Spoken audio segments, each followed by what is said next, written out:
Oke, selamat datang. Di pembahasan kali ini kita akan coba mengurai sesuatu yang mungkin kelihatannya jauh, tapi ternyata dampaknya bisa dekat banget sama kita.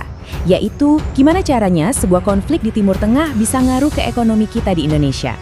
Coba deh, waktu Anda lagi nonton berita internasional, pernah nggak sih kepikiran?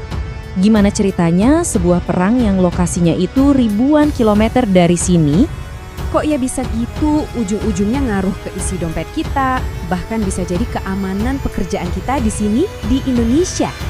Nah, yuk kita coba telusuri bareng-bareng efek domino ini. Kita akan lacak satu persatu, dari pemicu globalnya sampai gimana dampaknya terasa di halaman belakang rumah kita sendiri. Oke, kita mulai dari sumbernya ya. Semuanya itu berawal dari sini. Ketegangan politik yang memanas dan akhirnya meledak jadi konflik terbuka di Timur Tengah. Ada seorang ekonom, namanya Arnold Christian Pakpahan, yang menjelaskan dengan pas banget. Beliau bilang, konflik kayak gini tuh bukan cuma soal senjata dan militer, tapi juga memicu yang namanya efek domino ekonomi, yang dampaknya bisa kemana-mana.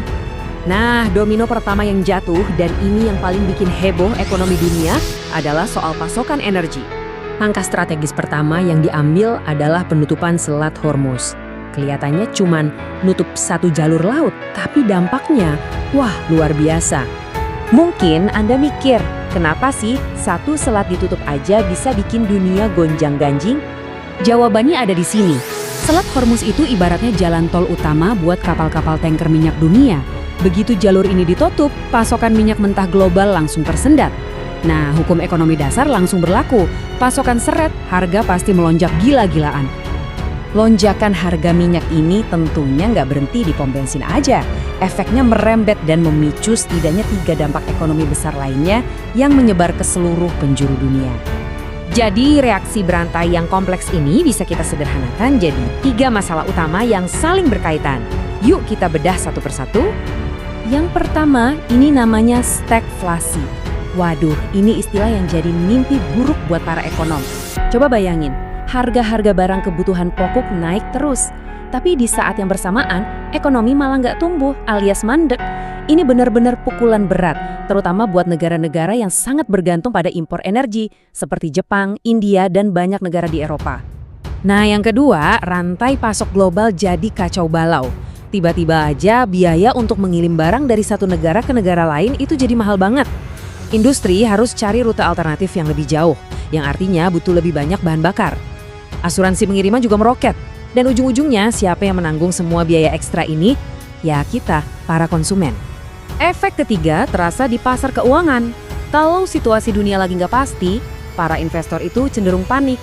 Mereka akan menarik uang mereka dari pasar yang dianggap beresiko tinggi, seperti pasar saham di negara-negara berkembang termasuk Indonesia. Lalu, uangnya dipindahkan ke aset yang dianggap tempat berlindung yang aman, atau safe haven, seperti emas dan dolar Amerika Serikat. Oke, setelah kita lihat gambaran besarnya di level dunia, sekarang saatnya kita tarik semua benang merah itu kembali ke rumah, ke Indonesia.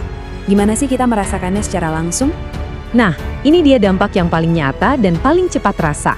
Pemerintah merespons kenaikan harga minyak dunia dengan menaikkan harga BBM non-subsidi. Walaupun BBM yang disubsidi harganya masih ditahan di angka Rp10.000, kenaikan harga BBM non-subsidi ini tetap jadi pukulan bagi banyak sektor ekonomi. Dan dari sini, kita sampai pada domino terakhir. Bagian di mana semua efek berantai yang tadi kita bahas mengerucut jadi satu ancaman utama yang ada di depan mata kita. Logikanya sederhana. Dengan naiknya harga bahan bakar dan biaya logistik atau pengiriman barang, ya sudah pasti biaya yang harus dikeluarkan perusahaan untuk memproduksi barang dan jasa juga jadi ikut naik. Kenaikan biaya produksi ini kemudian menekan dunia usaha. Margin keuntungan mereka makin tipis dan mereka harus putar otak lebih keras supaya bisnisnya tetap bisa berjalan. Dan inilah domino terakhirnya. Risiko yang paling kita semua khawatirkan.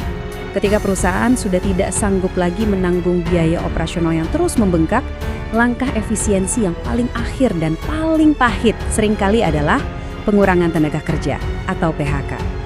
Ancaman ini jadi sangat nyata terutama di kawasan-kawasan industri padat karya seperti di Jawa Barat. Jadi, kita kembali ke pertanyaan awal kita. Sebuah perang yang terjadi di belahan dunia lain yang kelihatannya sangat jauh, ternyata bisa merobohkan serangkaian domino yang ujungnya sampai ke lapangan pekerjaan di sekitar kita. Ini benar-benar jadi pengingat betapa kita semua ini sangat terhubung dalam sebuah sistem ekonomi global yang rumit.